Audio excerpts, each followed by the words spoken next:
आज भारत में बहुत संख्या में गुरु हो गए हैं। नामदान, दीक्षा, चर्च, मंदिर, मस्जिद, गुरुद्वारे, बहुत सारी चीज़ें हो गई हैं। पर साधक को ये समस्याएं रहती हैं कि गुरु ठीक है या गलत है, कौन सी क्रिया करनी चाहिए, कौन सा मंत्र जाप करना चाहिए, ये बहुत सारी समस्याएं हैं। उसके बाद वो जाप करते हैं और क्रियाएं भी करते हैं जो बताते हैं उनके गुरु। उसके बाद भी उनको बेचारों को समस्या रहती है कि क्या ठीक रास्ते पे हूँ या गलत रास्ते पे हूँ। मेरे को जो वैज्ञानिक पहलू समझ आया अनुभवगत, वो आप लोगों को मैं प्रैक्टिकल बताना चाह रहा हूँ। आप लोगों ने नोट किया होगा, बिजली का बल्ब जलता है वो एक सेल से भी जल जाता है। जैसे एक सेल बैटरी जिसको हम कहते हैं घड़ी में लगाने वाला सेल, उससे अगर बल्ब को जोड़ दिया जाए तो बल्ब जल जाता है। अगर सेल को यूज़ ना किया जाए तो उसकी बैटरी डेड होने में बहुत लंबा टाइम लगता है। यूज़ करो तो जल्दी ख़त्म हो जाती है। पर उसमें होती क्या है क्रियाएं, वो आपको मैं एक बड़ी हम चार्जेस के बारे में समझेंगे और जानेंगे कि क्यों इलेक्ट्रॉन के फ्लो को करंट कहते हैं और कन्वेंशनल करंट जैसा वर्ड क्यों एग्जिस्टेंस में आया। शुरुआत चार्जेस से करते हैं तो दुनिया की हर वो चीज जिसका कोई आकार है, कोई वजन है, वो अनगिनत एटम से मिलकर बना होता है। इनफैक्ट हम सभी एटम से मिलकर बने हैं। एटम की एक खास प्रॉपर्टी होती है जिसे हम चार्ज कहते हैं, और जब भी इस चार्ज को इलेक्ट्रिक या मैग्नेटिक फील्ड के बीच में रखा जाता है तब यह चार्ज फोर्स फील करते हैं। वेल, इस हिस्से को तो हम थोड़ी देर बाद समझेंगे। इससे पहले कुछ खास बातों को समझ लेते हैं।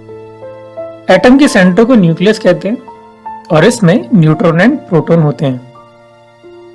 एंड प्रोटॉन एंड न्यूट्रॉन का मास ज्यादा होने के कारण ये सेंटर में फिक्स रहते हैं एंड इसके चारों ओर इलेक्ट्रॉन मूव करते रहते हैं। इलेक्ट्रॉन एंड प्रोटॉन में 1.6 इंटू 10 की पावर -19 कूलम चार्ज होता है, यानी दोनों में ही सेम।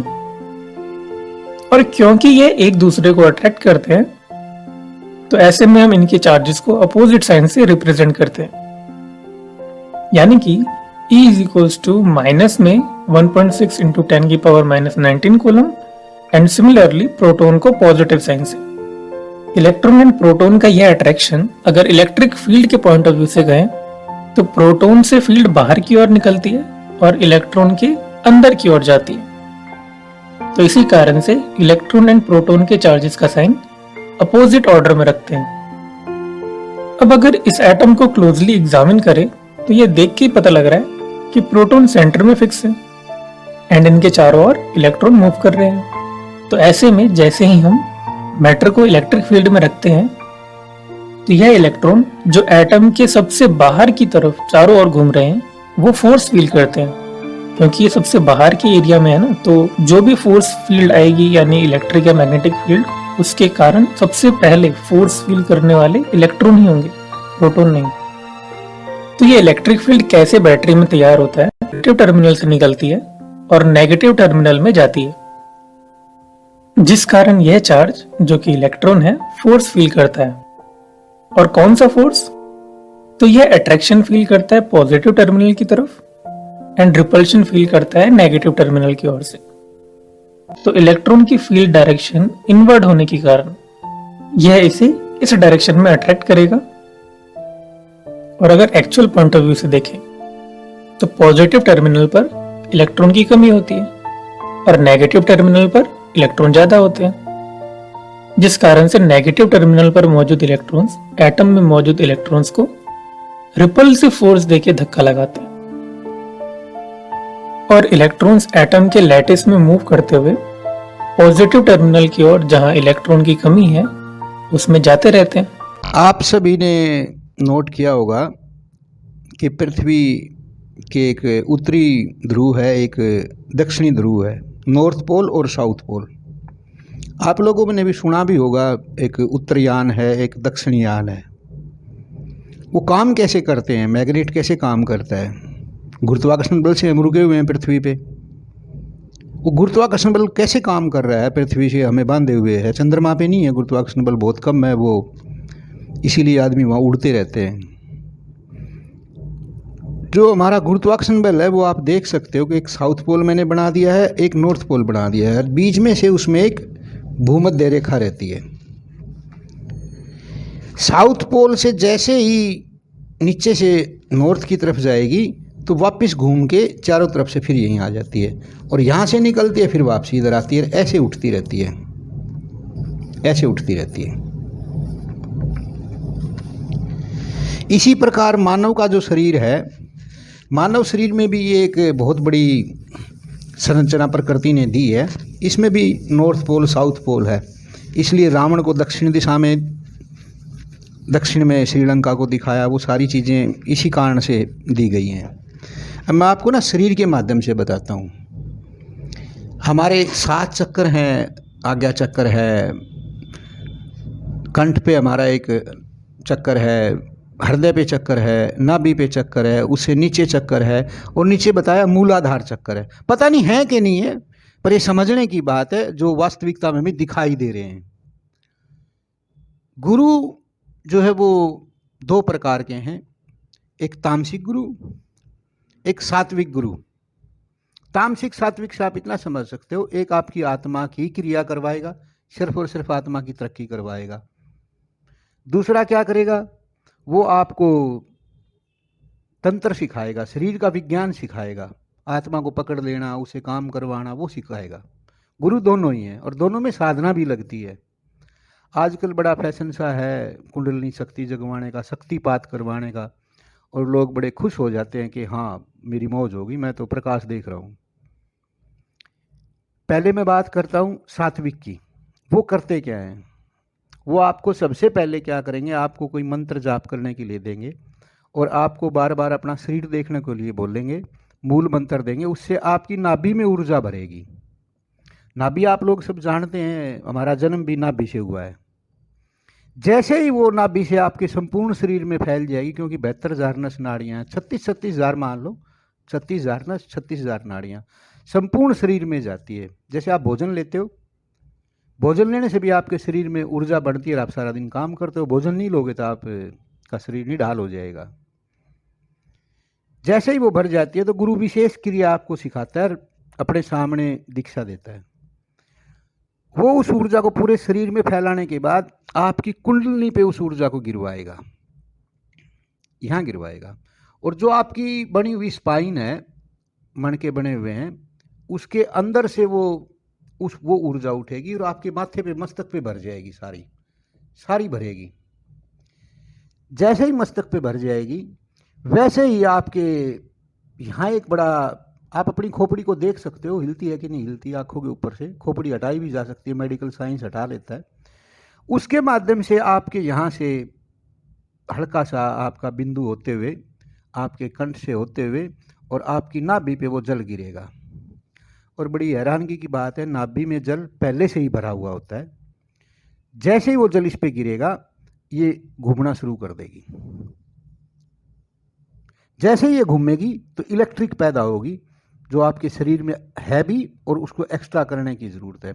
वो जैसे इलेक्ट्रिक पैदा होगी, वो आपके सीधा आपके आज्ञा चक्र पे दबाव बनाएगी।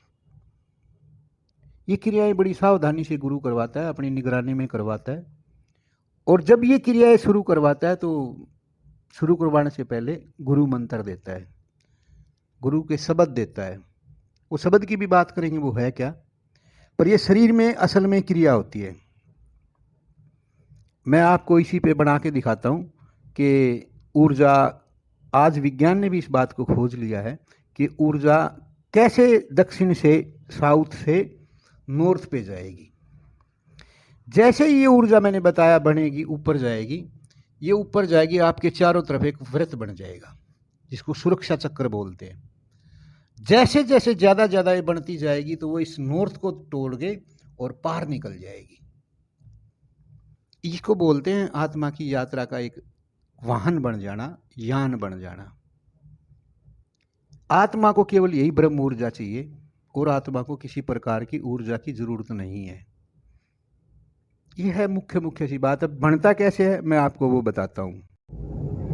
जैसे मैंने पहले बताया था कि नाभि चक्र में आपका जल भरा हुआ है, जैसे ही वो जल गिरेगा और ये घूमेगी इस प्रकार से, इससे इलेक्ट्रिक पैदा होगी। आज साइंस भी इस प्रकार से इलेक्ट्रिक समुद्रों में पैदा करने लग रही है। ये आपके शरीर में पैदा करनी है। इससे हम ऊपर पड़े हुए जल को चार्ज कर सकते हैं, स्टोर कर सकते हैं, स्टॉक कर सकते हैं। स्टॉक किया जा सकता है हमारे ब्रेन में, लेकिन स्टॉक ज़्यादा होगा तो कहीं ना कहीं वो जाएगा। ये है दक्षिण से उत्तर की तरफ जाने का मार्ग। दूसरा, जो तामसिक क्रियाएं होती हैं उसमें क्या करते हैं, वो यहां इलेक्ट्रिक बनाएगा और उस इलेक्ट्रिक को इसमें स्टोर करेगा। आप लोगों ने सुना होगा रावण की नाभि में अमृत भरा हुआ है, वो वही ऊर्जा है। ये विपरीत है, ऊपर से ऊर्जा ली और वो कर दी। उसको किसी ना किसी यंत्र से, किसी ना किसी मूर्ति से जुड़ना पड़ेगा। जीवित गुरु है तो वो ऊर्जा देगा, वो उस केंद्र को, आपके न्यूरॉन्स जो हमारे शरीर में है उसको खोल देगा और आपके ब्रेन को उस चीज़ का पता होता है और वो जब गिरेगा वो स्टॉक यहाँ होएगा। इसमें शक्तिपात द्वारा भी आपको अचानक से एहसास कराया जा सकता है, पर इससे आत्मा की तरक्की कोई नहीं होती। हमारे यहाँ हिमालय में कैलाश पर्वत को बड़ा उत्तम माना है। मैंने मान लो ये नाभि चक्र बना दिया, बीच में पहाड़ है, उसके ऊपर कैलाश है। कैलाश से आप अगर कुछ ले रहे हो, कैलाश पे हमारे ऋषियों ने बताया शिव हैं, महेश है, महादेव हैं, रुद्र हैं, वो तथास्तु कह देते हैं, वो काम करना शुरू कर देते हैं। उसका मकसद यही है कि आप मंत्र जाप से यहाँ से न्यूरॉन्स को तोड़ के यहाँ ला रहे हो, जबकि आत्मा की तरक्की वाला यहाँ से ऊर्जा बना के इसमें स्टोर करेगा, इसके न्यूरॉन्स को शुद्ध करेगा। अब वो शुद्ध और अशुद्ध वाला मामला बड़ा कन्फ्यूजन का है कि सात्विक क्या है और तामसिक क्या है। अब मैं थोड़ी सी बात करता हूँ सात्विक और तामसिक की। सात्विक जितनी भी चीज़ें होंगी वो आपको यहाँ से तोड़ेंगी नहीं। मंत्र जाप करोगे, यहाँ ऊर्जा बनेगी और शरीर के माध्यम से होती हुई ऊपर जाएगी, इनको सुख देगी, आपके शरीर को सुख देगी, साथ में साथ आपकी आत्मा को भी सुख देगी। ये निश्चित योग है। तामसिक जो भी होगी वो ऊपर से तोड़ के यहां भरा जाएगा। इससे आत्मा को कुछ मिलेगा कि नहीं मिलेगा मेरे को नहीं पता, पर आत्मा पे मैल जरूर चढ़ेगा, उससे अहंकार जरूर पैदा होगा, क्योंकि मेरे पास ये चलाने वाली साधना है, सिद्धि है। 99% लोग तामसिक क्रियाओं में घुसे हुए हैं। तामसिक का सीधा सा एक मतलब है, जो आपको सिद्धि प्राप्त करवा दे वो आपको तामसिक क्रिया है। सिद्धियाँ दूसरा गुरु भी दिलवाता है, लेकिन वो यहाँ से उठा के दिलवाता है। यहाँ से नीचे जो आपका मूलाधार चक्कर है उसको पूरे को शुद्ध करता है।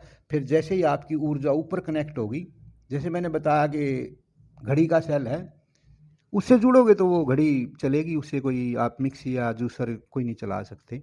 जैसे बड़ी बैटरी से जुड़ जाओगे, 3 स्तर हमारे मुख्यतः हैं। पहले मृत्युलोक मान लो, उसके बाद सर्वलोक मान लो जिसको जन्नत कहा दूसरों ने, उसके बाद मानसरोवर का। ये बड़ी बड़ी बैटरियां हैं। एक ये बैटरी है, इससे जुड़ जाओगे तो आप जन्म मरण में आसानी से आ जाओगे, आपके कोई श्राद्ध या कोई क्रियाकांड करने की जरूरत नहीं है। यहाँ से जुड़ जाओगे तो और आसानी से जाओगे। अगर आप मानसरोवर पे जुड़ जाओगे तो फिर मानसरोवर पे पहुंच जाओगे, फिर आप जन्म मरण से मुक्त हो जाओगे। ये आपका जुड़ाव जब होगा जब आपकी आत्मा वहां तक पहुंच जाएगी और आपकी बुद्धि में श्रेष्ठतम बातें आएंगी, विज्ञान आएगा और आपको शरीर को सुख देगा। सात्विक क्रियाएं आपको वहम में नहीं डालेंगी, आपके शरीर में होगा और ये बड़ा सूक्ष्मता से होता है। इस पृथ्वी लोक पे 2 चीजें बड़ी कीमती हैं। एक प्रकाश जो सूर्य से आता है, दूसरा वायु। अगर ये 2 हमें 5 मिनट भी ना मिले ना, तो मेरे ख्याल से चाहे जितना बड़ा मर्जी योगी हो, शरीर काम नहीं करेगा। ये निश्चित योग है। आप लोगों को बड़ी सावधानी की ज़रूरत नहीं है इसमें। ये प्रकृति का दिया हुआ है, सूर्य भी दिया हुआ है और वायु भी दी हुई है। हमने नहीं बनाया इसको, ये प्रकृति जन्य है, लेकिन शब्दों की रचना हमने की है। आप अगर विज्ञान के विद्यार्थी हैं या विज्ञान आपने पढ़ा है, तो इस पृथ्वी लोक पे हमने बताया स्पीड सबसे ज़्यादा प्रकाश की है। पर आपको थोड़ा सा इसमें करेक्शन करनी पड़ेगी। शब्द मैं 2 लिखता हूं जो हर रोज हम यूज करते हैं, यस और नो। इसको बड़े स्लो भी आप बोल सकते हो, तेज भी बोल सकते हो, पर ये शब्द आपके जीवन को बदल देते हैं। आपने किसी नौकरी के लिए यस कर दी, आपका जीवन बदल सकता है, वहाँ दुखी हो सकते हो। आपने कोई अपॉर्चुनिटी आई, उसको नो कर सकते हो, वो आपका जीवन बदल देगी। वो हर ग्रह में, हर स्कूल पे, हर जगह पे, खाने में, भोजन में, हर चीज़ पे लागू है ये यस और नो। शब्द की शक्ति जो है इतनी सूक्ष्म है, इतनी सूक्ष्म है, उसकी गति का आज तक कोई पैमाना भी नहीं लगा पाया। इतनी गति से वो जाती है। लेकिन वो शब्द कैसे होने चाहिए, वो बहुत इंपॉर्टेंट है। वो किस बैटरी से जुड़े हुए शब्द हैं, वो बहुत सही और परफेक्ट तरीका है।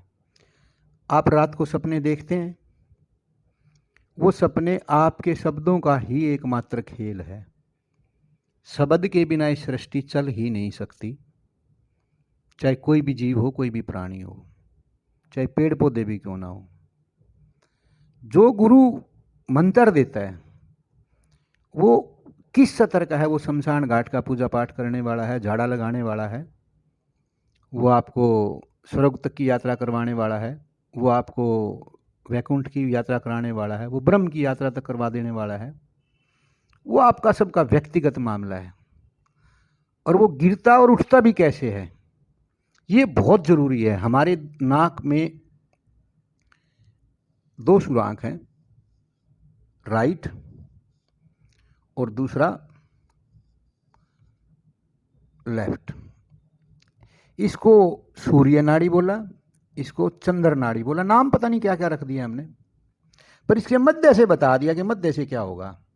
अब मैंने अभी आपको 2 मिनट पहले ही एक बात बताई है कि नाभि चक्कर से जो ऊर्जा उठेगी वो आपके इसके माध्यम से होती हुई और आपके इसके अंदर को करेगी, और इसके अंदर से फैलाव होगा ऊर्जा का। आपकी बुद्धि भी शांत होगी और आपकी बाकी चीज़ें भी होंगी। वो आपके इस न्यूरॉन्स को और सिस्टम को तोड़ता हुआ यहाँ से, जैसे मैग्नेट का बताया था, वो पार निकल जाएगा। ये कोई एक दिन में होने वाली साधना नहीं है, सालों साल लगने वाली साधना है। जो ऊपर से गिराने वाली साधना है वो आपको 6 महीने में भी काम कर सकती है, वो 6 साल भी लगा सकती है, मैक्सिमम 6 साल लगते हैं। पर उससे आपकी आत्मा का कल्याण नहीं होगा और वो वहम होगा। आज तक संपूर्ण पृथ्वी लोक पे आत्मा का विवरण केवल जब वायु रूप में थी, वह जिसको हम भूत कहते हैं, वाउंडरिंग सोल कहते हैं, उसकी व्याख्या तो की जा सकती है। लेकिन परम की जो बात आई, भाई परम के पास जाना है, आत्मा को परमात्मा से मिलाना है, उसकी व्याख्या और उसका नाम आज तक किसी ने नहीं दिया है, ना ही कोई दे पाया है, क्योंकि उससे आगे की यात्रा ही नहीं है। जहाँ हम ना देख पाएंगे, ना समझ पाएंगे, ना हमारे न्यूरॉन सुन पाएंगे, उसकी व्याख्या भी कोई क्या करेगा। मर्जी आपकी है, जो आपको अच्छा लगे वो क्रिया करो। अब तामसिक और सात्विक ऊर्जा कैसे बनती है यस और नो में, ये बहुत बड़ा प्रश्न है। आप किसी भी चीज का मोह करोगे, तामसिक बनेगी, कोई रोक नहीं सकता। पर संसार में है तो संसार में रहना तो हमें भी है। झगड़ा करोगे, तामसिक बनेगी। चोरी करोगे, तामसिक बनेगी। कोई कष्ट किसी को दोगे, तामसिक बनेगी, 100% बनेगी। इसके बदले में आप मोह तो छोड़ नहीं सकते, क्योंकि शरीर है तब तक तो मोह करना पड़ेगा। इसके बदले में थोड़ा सा प्रेम आ जाए। मैंने बताया झगड़ा, अगर आप इस झगड़े को 2 मिनट के लिए मौन हो जाओ, 2 मिनट केवल, और अपनी राइट नोस्ट्रल से आप सांस ले लें, उसके बाद आप झगड़ा करके दिखा देना, आप झगड़ा कर ही नहीं पाओगे। चोरी की बजाय मांग लो, भूख लगी है तो मांग लो, वस्त्र नहीं है, सर्दी गर्मी का है, मांग लो। भिक्षा मांगते रहे हैं हमारे इस देश में तो ऋषि मुनि भी, मांग लो, चोरी करने की क्या जरूरत है। पर जितनी आवश्यकता है शरीर को, उसके लिए चोरी की भी जरूरत नहीं है। दूसरा है कष्ट। 80% लोग अपने आप कष्ट लेते हैं, और कष्ट किस चीज का लेते हैं? दूसरों के अच्छा और बुरा होने से कष्ट लेते हैं। मैं अच्छा हूं, मेरे मित्र अच्छे नहीं हैं, मैं अच्छा हूं, मेरे बच्चे अच्छे नहीं हैं, मैं अच्छा हूं, मेरी बीवी अच्छी नहीं है। इसी प्रकार औरतें भी सोचती हैं, ना यहाँ कोई अच्छा है ना यहाँ कोई बुरा है, हमारे द्वारा किए गए कर्मों का और हमारी उनसे की गई अपेक्षाओं का खेल है। जीवन आपका है, जैसे मर्जी जियो और खुश रहो। ना मैं गुरु हूं, ना कोई मेरी पहचान है, पर जो अनुभव में आया लगा के आप लोगों को बता दूं।